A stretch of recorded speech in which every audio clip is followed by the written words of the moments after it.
ये आगरा में स्थित एतमादौला, ये भी एक मकबरा है और इसे बेबी ताजमहल और ज्वेलरी बॉक्स के नाम से भी जाना जाता है। बेबी ताजमहल कहने का रीज़न इसका ये है कि कुछ हद तक इसका जो स्ट्रक्चर है और जो नक्काशियाँ वगैरह हैं वो ताजमहल से मैच खाती हैं। और ज्वेलरी बॉक्स बोलने का जो एक रीज़न है, अनदर नेम ज्वेलरी बॉक्स, उसका रीज़न ये है कि बना को ज्वेलरी बॉक्स, वो जो लड़कियों की श्रृंगारदानी नहीं होती छोटी सी, उस शेप में बना है इसका ना पूरा आर्किटेक्ट, इसलिए इसे बेबी बॉक्स के नाम से भी जाना जाता है, वो सॉरी ज्वेलरी बॉक्स के नाम से। ये एक मकबरा है तो इस्लामिक धर्म के हिसाब से एक काइंड ऑफ उनके लिए पूजनीय स्थल की तरह होता है।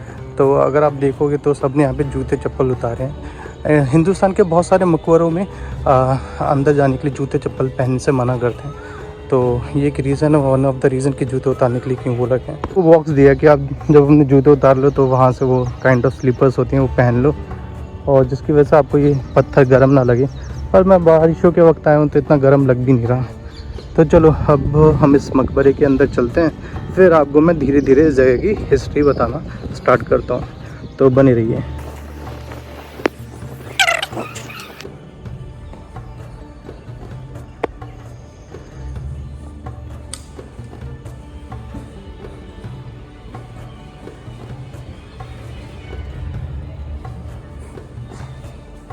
ये जो आप काफ़ी देर से वीडियो में मकबरा देख रहे हो, ये हिस्टोरिकल जो मॉन्यूमेंट देख रहे हो, तो मैं बताना चाहूँगा ये किसका था और किस लिए बनवाया था।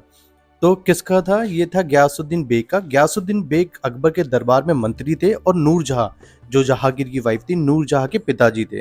तो ये तो हो गया कि किसका ये मकबरा था, क्यों बनवाया गया था। इस्लामिक धर्म के अकॉर्डिंग क्या होता है ना कि जब कोई मर जाता है तो उसके लिए मकबरा बनवाया जाता है उसकी याद में, जहाँ उसे दफना सके, और डे बिफोर जजमेंट डे उन्हें उनकी कब्र से निकाल के उनके जजमेंट के हिसाब से उन्हें स्वर्ग नर्क जो दे सके, जो वो प्रोसीजर आगे प्रोसीड किया जाए।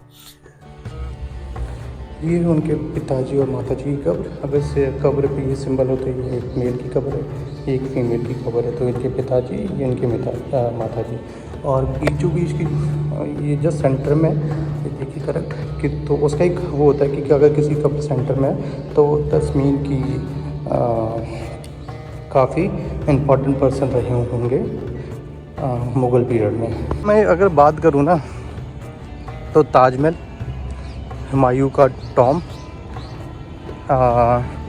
ये एतमादौला एंड अकबर का मकबरा ऑलमोस्ट सेम तरीके से बने हैं। मतलब कुछ ऐसा आपको ना नया कुछ देखने को नहीं मिलेगा। अगर आपने हुमायूं टॉम देखा है तो अगर आप वो देख चुके हो ना, तो उसके बाद आपको सारे मकबरे सारे के सारे सेम मिलेंगे, कुछ भी अलग नहीं हुआ। मैंने तीनों पे वीडियो बनाई, तीनों के लिंक डाल दूँ डिस्क्रिप्शन पे, तीनों का देख लेना। आप खुद कहोगे कि सब डजन का भी टॉम, इनफैक्ट ऑलमोस्ट सब एक ही उस पर बने हुए हैं पैटर्न पे। ये जो आप देख रहे हो ये पानी निकलने का सिस्टम, बारिश वारिश का पानी जो बह जाता है ना, वो बह के इसमें आएगा, इससे फिर इसमें, और फिर नालियों से बगीचों में जाएगा। तो ठीक है, ये आधुनिक चीज़ थी। उस ज़माने में इन्हें पानी को लेकर बड़ी इंपॉर्टेंस बहुत थी, जागरूकता थी इन लोगों को। मुगल काल की कोई भी अगर आप बिल्डिंग देखो ना, हुमायूं टॉम देखो, सफदरजंग देखो, कोई भी, मतलब कोई भी आप मकबरा उठा के देख लो, उसमें ना आपको चाहे अकबर का मकबरा भी उठा के देख लो, ऐसा ये पैटर्न है, कॉमन है बिल्कुल, कि ऐसे गेट बना होगा, दो दरवाजे इधर, दो दरवाजे इधर। तो बेसिकली क्या होता था, तो मकबरा बन गया पर उनकी फैमिली वाले यहीं रहते थे। सफदरजंग टॉम में भी नीचे क्या कहते हैं रूम बने हुए हैं, हुमायूं टॉम में भी बने हुए, तो उनकी फैमिली वाले वहीं से कुछ कार्य काज संभाल लेते थे। तो अब क्या बन चुका है, फैमिली वाले भी यहीं रह रहे हैं। तो अब क्या होता था, जैसे चारों तरफ ये गेट होते थे, वहाँ भी है, यहाँ भी है, उस तरफ भी है। अब कहीं से भी कोई आएगा तो नीचे बेसिकली होते थे सिपाही, ठीक है, कोई मैसेज लेके आए, कोई संदेशा भिजवाना, तो यहाँ सिपाही को दिया जाता था, फिर सिपाही अंदर लेके जाता था। जैसे वो उसका मेन डोर है तो वहाँ पहले वो सिपाही को ऐसी जो उस तरफ जो गेट बना है तो सिपाही फिर अंदर लेके जाए। ऊपर जो दो आप देख रहे हो, यहाँ पे चलता था एडमिनिस्ट्रेटिव वर्क, ठीक है। तो ये इस गेट के पीछे की कहानी ये है। फटाफट जूते पहनते हैं। मैं ऊपर था तो मैंने जूते उतार दिए थे, अब मैं नीचे आ गया हूँ तो मैं और भी कुछ चीज़ें दिखानी है तो जूते पहन लेते हैं, नंगे पाँव चल नहीं पाऊँगा ज़्यादा देर। तुमने देखा था सिर्फ ये मकबरा और आसपास, अब मैं दिखाता हूँ रियल खूबसूरती। भाई ये एक तरीके से शाही परिवार का बगीचा रहा था एक ज़माने में। और वो क्यों रहा था शाही परिवार, अब भाई उस टाइम पे जगह की तो कमी थी नहीं। अगर ये शाही बगीचा रहा है तो भाई कुछ तो सुंदर होगा ना। अब मैं तुम्हें दिखाता हूँ, मैं थोड़ा सा अपने दिमाग खोलना। और समझना इस चीज़ को कि ये उस टाइम पे और कितना सुंदर रहा होगा। ये देखो भाई, ये इनकी बैठक रही हुई है, और ये देखो भाई, ये नदी के किनारे बसा हुआ था पूरा, इतना सेक्सी लगता ना, ये इतना सेक्सी लगता है ना। ये देखो, अब तुम उस हिसाब से लगाओ, उस ज़माने में जब यहाँ से वहाँ तक पूरी नदी होती हुई समुद्र जैसा लगता होगा। ये इनका बैठ का होता था यहाँ, वो उनकी फैमिली और शाही परिवार बैठ के, मतलब जो गैस बेक का फैमिली होती थी वो यहाँ बैठती थी।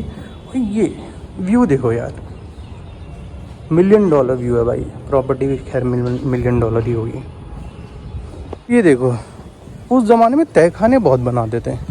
अब अगर आप गौर से देखोगे ना, इस पूरी जगह में कहीं भी आपको ऐसे फील होगा कि यार इसके अंदर भी कुछ हो सकता है। भाई ये देखो, ये तहखाने हैं, ये तहखाने हैं कि भाई सीधा नदी का एक्सेस है यहाँ से। नाव से जो लोग आते होंगे ना उस साइड, है ना। अब ये नदी से तो इसका बहुत ऊपर ही है, नाव से जो लोग आते हैं तो नीचे मिनी गेट है, नाव से उतरे, यहाँ ऊपर आए और यहाँ चले गए। सो चलिए इस ब्लॉग को करते हैं एंड।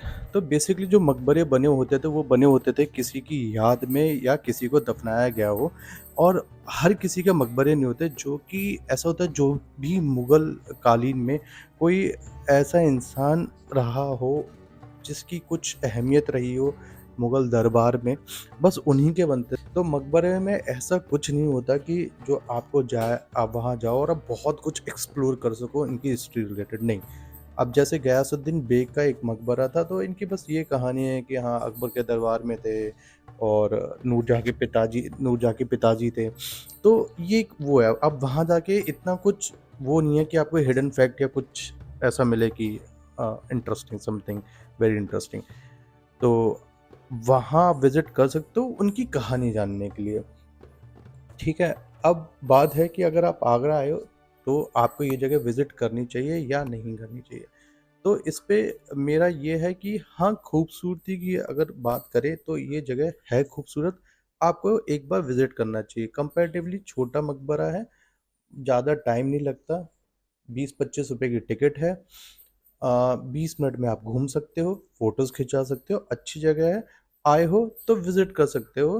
तो चलिए फिर इस ब्लॉग को करता हूँ फिर मैं एंड, और मिलते हैं फिर किसी दूसरी ब्लॉग